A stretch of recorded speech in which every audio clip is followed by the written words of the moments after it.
नमस्कार शिक्षक मित्रांनो, एक्सेल एक्सपर्ट फॉर टीचर या संकेतस्थळावर आपले स्वागत आहे।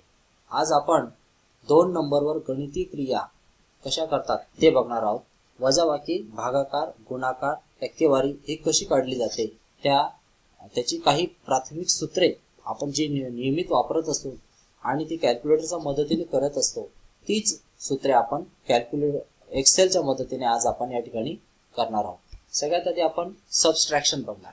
सबट्रॅक्शन म्हणजे वजाबाकी, पहिल्या संख्येतून दुसरी संख्या वजा करणे।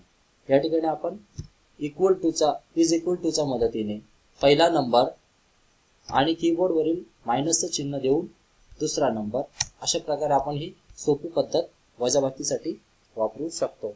या ठिकाणी वजाबाकीसाठी काही विशेष अशी सूत्रे या ठिकाणी एक्सेलला नाही, आपण तोच फॉर्म्युला खाली ड्रॅग केलेला आहे। डिवाइड म्हणजे डिव्हिजन, भागाकार, पहिल्या संख्येने दुसऱ्या संख्येचा भागाकार। या ठिकाणी पहिली संख्या डिवाइड करताना इज इक्वल टू च्या मदतीने आपण 20, या ठिकाणी डिवाइडचं हे आपण चिन्ह दिलं, भागिले 4, अशा पद्धतीने या ठिकाणी डिव्हिजन आलं आहे, त्यांचा भागाकार आहे 5। आपण तोच खाली फॉर्म्युला कॉपी करून घेतला आहे। अशा पद्धतीने या ठिकाणी आता मल्टिप्लिकेशन म्हणजे गुणाकार, पहिल्या संख्येचा गुणाकार दुसऱ्या संख्येशी गुणाकार। इज इक्वल टू च्या मदतीने पहिली संख्या कीबोर्ड वरील आपण गुणाकाराचं चिन्ह देऊन दुसरी संख्या 20 गुणिले 4 म्हणजे 80, अशा पद्धतीने आपण तो कॉपी करून पुढे फॉर्म्युला कंटिन्यू आपल्या रेंज मध्ये घेतलेला आहे। या ठिकाणी मल्टिप्लिकेशन साठी अजून एक सूत्र आहे, आपण तेही बघून घेऊ। मल्टिप्लिकेशन साठी इज इक्वल टू प्रोडक्ट नावाचा एक फॉर्म्युला आहे, PRODU, प्रोडक्ट मध्ये नंबर 1 म्हणजे हा नंबर 1, त्यानंतर स्वल्पविराम आणि नंबर 2, अशा पद्धतीने त्यांचा गुणाकारासाठी प्रोडक्ट नावाचा हा फॉर्म्युला आपण वापरू शकतो। तो मी फॉर्म्युला पुढे रेंज मध्ये कॉपी केलेला आहे। आता पर्सेंटेज साठी सुद्धा आपल्याला इज इक्वल टू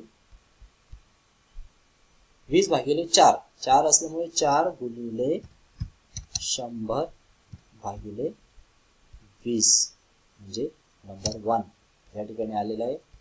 त्यांचा 4 हा 20च्या 20% आहे।